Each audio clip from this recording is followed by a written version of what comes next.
Conrad Wilkshire is the GM of Rural at Property Brokers. He joins us now. Conrad, nice to talk. How are you? Good, Dom. Yeah, good. Good Easter break, and it's good to be underway again. Excellent. Now, the outlook at the moment in terms of the autumn season, how do you assess things at the moment? Still very strong. And in fact, we went out with our autumn program of dairy and sheep and beef listings up and down the country, and there's been some really good inquiry on that. And interestingly, it's been a very kind autumn season for most provinces, other than obviously Southland. It's been, very dry. And paradox on the east coast, it's been super wet, which is almost the opposite to what would typically be expected. So they've had a very trying time there on the east coast, Wairoa and Gisborne particularly. But, putting that aside, generally speaking, we continue to be surprised at the strong interest to actually conclude a deal before the end of this current season. So, and that demand is there, and we have genuine buyers with inquiry along those lines. So, the Hill Country market is about 30% up on the same time last year.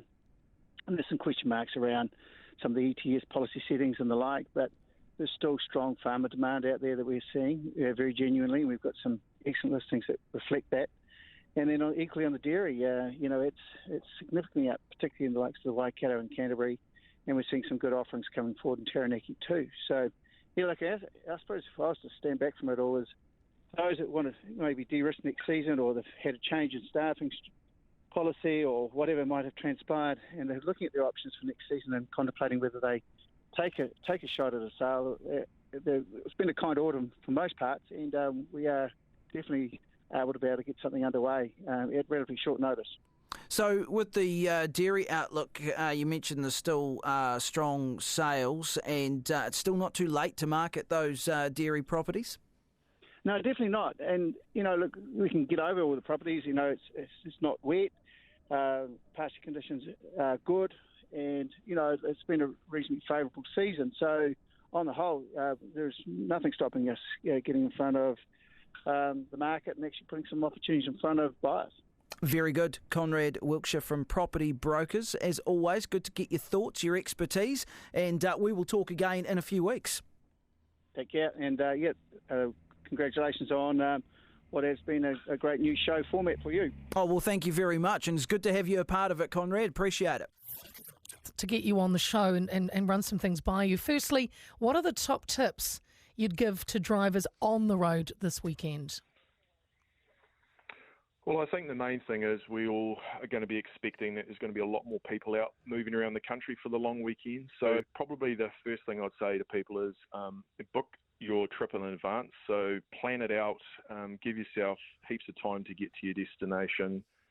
Make sure that you're having regular breaks if you're travelling long distances, because people do get fatigued. And probably the other big thing is just to be patient with other road users. We know the roads are going to be busy, so people will be making mistakes. So ensure things like, giving yourself enough distance when you're following behind people. And then the basic tips that we always say, wear your seatbelt, stick to the speed limit, and don't drink and drive. Working in road policing, what do you wish more drivers knew? I think the big thing is people just need to appreciate that these serious crashes can happen to anybody on any road. I think some people become a little desensitised. You see, the fatal crashes play out on the news, and a lot of people always sort of think it's going to happen to somebody else or it's happened to somebody else, but these are just normal Kiwis travelling around on roads, and they get caught up in these horrendous crashes, sometimes with fatal consequences, other times with serious injuries that will last a lifetime. So, it's about us all playing our part, and every time we get into a car, the driver needs to take responsibility, not only for themselves, but their passengers and other road users. So that would be probably the big thing, is it can happen to anybody. Bruce, what would you say to those who think just going a little bit faster on the open road is okay, or for those who say, look, I know these roads? Yeah, we often hear that. Yeah. We often hear people say, I live in this community, I know these roads really well.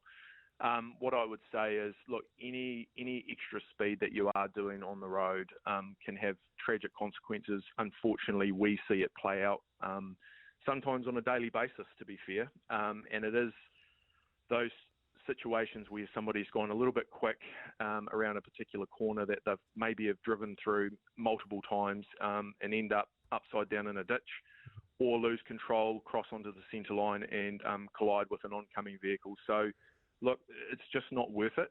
For that extra 30 seconds you might get to your destination quicker, it is not worth putting yourself or other road users or your family that are in the car with you at risk. Why do you think drivers don't follow the rules?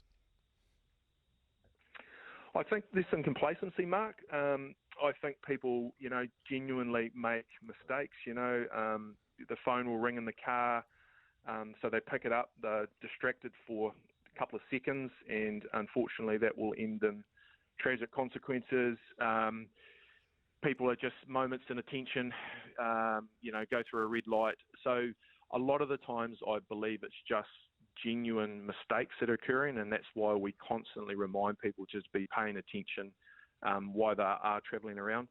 Unfortunately, there are other people that, just decide that they can break the rules, be it, drinking too much alcohol before they're driving, or, driving really dangerously. So I think it's a combination, but I genuinely think most people out on the roads are trying to do the right thing, and it's just about having that conversation with your family and friends about taking basic precautions. If you're going out for a few drinks out with friends and family, well, how are you going to get home? Who's going to be the sober driver? And if that plan falls over, what's your backup plan?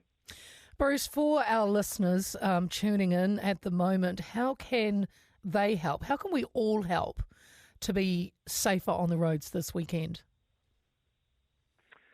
Well, I think the big thing is stick to the basic safety messages that we and our partners constantly put out about, wear your seatbelt. As I say, don't drink and drive, stick to the speed limits and put away those distraction devices. If people do that as a starting point, we've got a significant opportunity to not have anybody killed or seriously injured over this weekend or any time. Be patient with each other. Be mindful that the roads are going to be busy, so don't get frustrated. It's not going to make your journey any faster. Take regular breaks and just really enjoy another weekend out across New Zealand and get to your destination safe. Bruce, thank you for your time. That's Bruce O'Brien, their Assistant Commissioner.